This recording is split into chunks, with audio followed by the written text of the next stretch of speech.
Hoje o falatório é sobre o luto, um assunto difícil. Eu resolvi fazer o vídeo porque eu escrevi o texto no dia seguinte daquele acidente com o avião da Chapecoense e ele foi muito visto e já era um assunto requisitado. Então vamos lá. Não é um assunto fácil nem tranquilo e a minha tentativa é de objetivar algumas questões relacionadas ao luto. O processo de luto, que é a convivência com a perda, com a falta, não é só um luto da perda de alguém, da morte de alguém. Ele pode ser um luto simbólico de outras perdas. Perda de um emprego, o fim de uma relação amorosa, o fim de uma amizade, o fim de uma sociedade, ou até uma coisa que é um luto feliz, vamos dizer, porque seria o fim de um curso, né? Quando você se forma no ensino médio, numa faculdade, também é o fim de um processo. E é clássico se falar nas formaturas que é o fim de um processo e o início de uma nova etapa. Então, este processo de luto, ele vai depender, primeiro, da forma como a pessoa morreu, né? Aí a gente está falando de luto mesmo pelo fim de determinadas pessoas. Se é uma forma trágica, violenta, isso é mais difícil de ser assimilado. Quando alguém fica doente, já tem mais idade, tende a ser mais fácil. E, obviamente, da sua relação com a pessoa que se foi.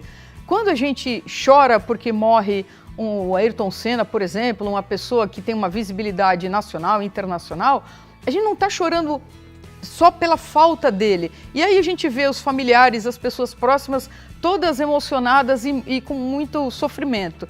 A gente se coloca no lugar de quem está sofrendo e pega uma certa carona nesse sofrimento e se coloca... E se fosse o meu marido, o meu filho, o meu pai, a minha mãe, né? Então, todo o tempo e a forma e a intensidade desse sofrimento vão depender do tipo de relação que você tinha com a pessoa que se foi.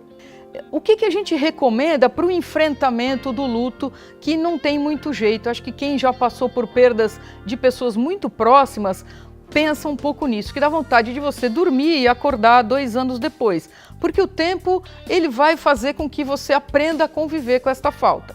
Então a gente sugere 2 coisas em situações assim. Primeiro, que essas pessoas que perderam os entes queridos, aí, as pessoas próximas, possam expressar a dor e o sofrimento.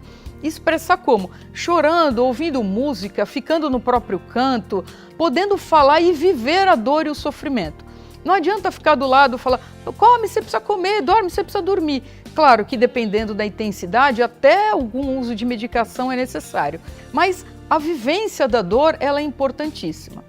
E segundo, se for alguém, no caso dos jogadores da Chapecoense, que tinham uma imprensa mundial em cima, tentar proteger a família de um excesso de exposição, de visibilidade, para que essa dor possa ser vivida com certa intimidade junto com as pessoas próximas a ela.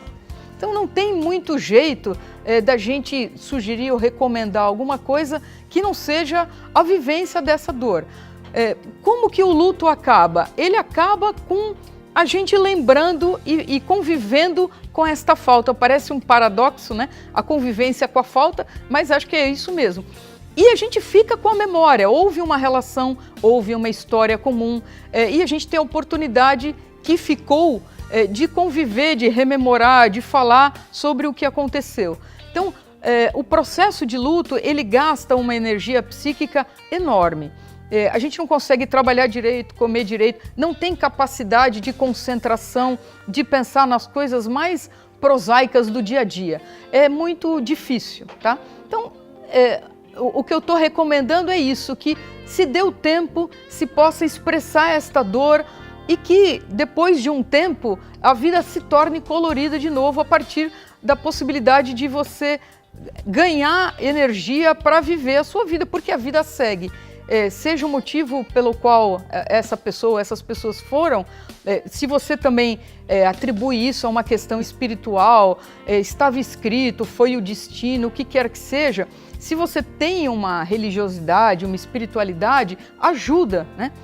Ajuda, mas não resolve. É algo que pode te dar força para enfrentar, porque o duro é enfrentar o dia a dia, a vida que segue. E depois de um tempo isso tende a se normalizar, as pessoas aprendem, a gente tem uma capacidade de adaptação extraordinária e a gente aprende a conviver com esta falta e com essa memória da pessoa. E é justo a memória que pode dar cor de novo para a vida seguir em frente. Por que isso? Seja por qual motivo for, a dor e a relação que você tinha com esta pessoa, ela não vai estar mais presente e você vai estar. Então, pense em você, né? Na sua capacidade de manter o seu trabalho, a sua vida e os seus vínculos que já existem e, quem sabe, estabelecer novos para se recuperar dessa situação que é muito difícil, tá bom? Faça força, tenha perto de você as pessoas com as quais você se sente bem, que é isso que a gente tem para continuar vivendo e que um horizonte novo se abra na frente da gente, tá bom? Espero ter ajudado de alguma forma. Um beijo, até o próximo falatório.